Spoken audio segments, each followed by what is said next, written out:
9. A lot of old codswallop. The dog was whining at the kitchen door. "Let Jack out for me, will you?" said the old lady. "There's a dear. I'll tell you what, I'll fetch down the kite Bertie made for me, shall I? You'd like to see it, wouldn't you?" And she went out. I was only too happy to let the dog out and shut the door on him. She was back sooner than I expected. "There," she said, setting the kite down on the table in front of me. "What do you think of it then?" It was huge, much bigger than I had expected, and covered in dust. It was made of brown canvas stretched over a wooden frame. All the kites I had seen had been more colourful, more flamboyant. I think the disappointment must have shown in my face. "She still flies, you know," she said, blowing off the dust. "You should see how she goes. You should see her." She sat down in the chair, and I waited for her to begin again. "Now then, where was I?" she asked. "I'm so forgetful these days." "Bertie's last letter," I said. "He was just going off to the war. What about the White Lion? The White Prince? What happened to him?" I could hear the dog barking wildly outside. She smiled at me. "Everything comes to he who waits," she said. "Why don't you have a look out of the window?" I looked. The line on the hillside was blue no more. It was white now, and the dog was bounding across the hillside, chasing away a cloud of blue butterflies that rose all around him. "He chases everything that moves," she said. "But don't worry, he won't catch a single one. He never catches anything." "Not that lion," I said. "I meant the lion in the story. What happened to him?" "Don't you see? They're the same. The lion out there on the hillside and the lion in the story. They're the same."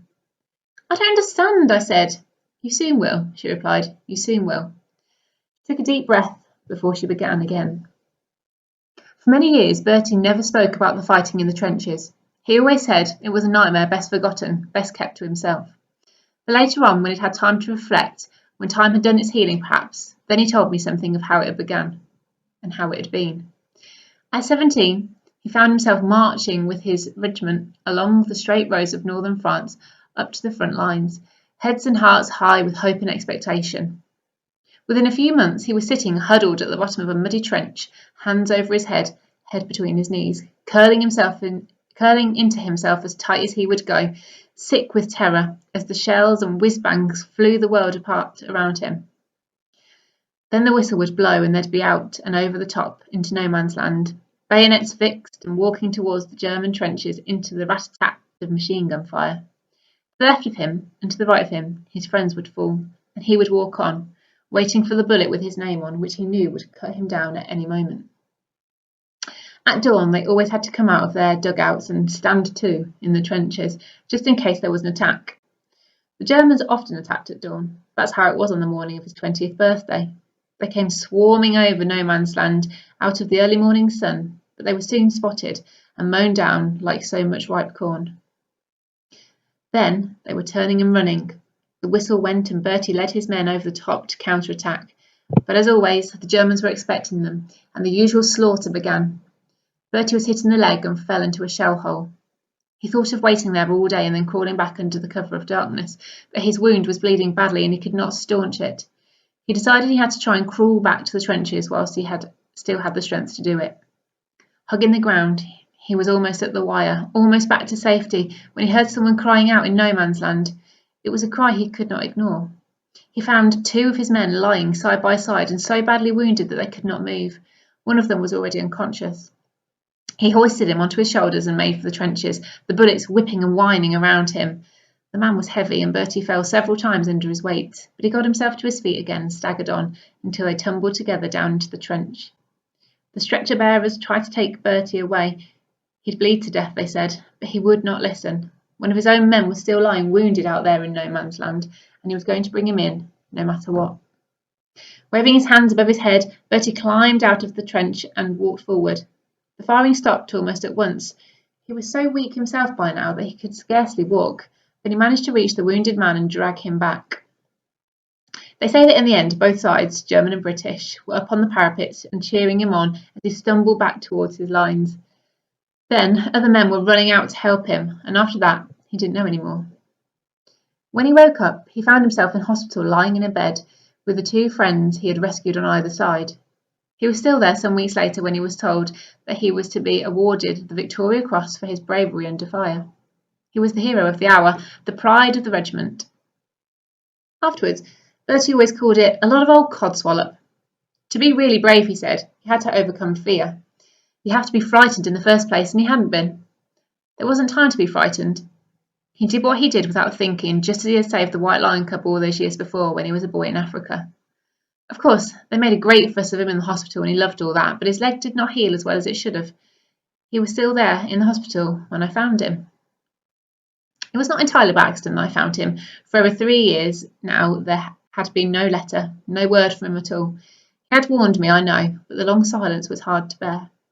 Every time the postman came, I hoped, and the pang of disappointment was sharper each time there was no letter from him. I told all to Nanny Mason, who dried my tears and told me to pray, and that she would too. She was sure there'd be a letter soon. Without Nanny, I don't know how I would have gone on living. I was so miserable. I'd seen the wounded men coming back from France, blinded, gassed, crippled, and always dreaded seeing Bertie's face amongst them. I'd seen the long lists in the newspapers of all the men who had been killed and who were missing. I looked each day for his name and thanked God every time I did not find it.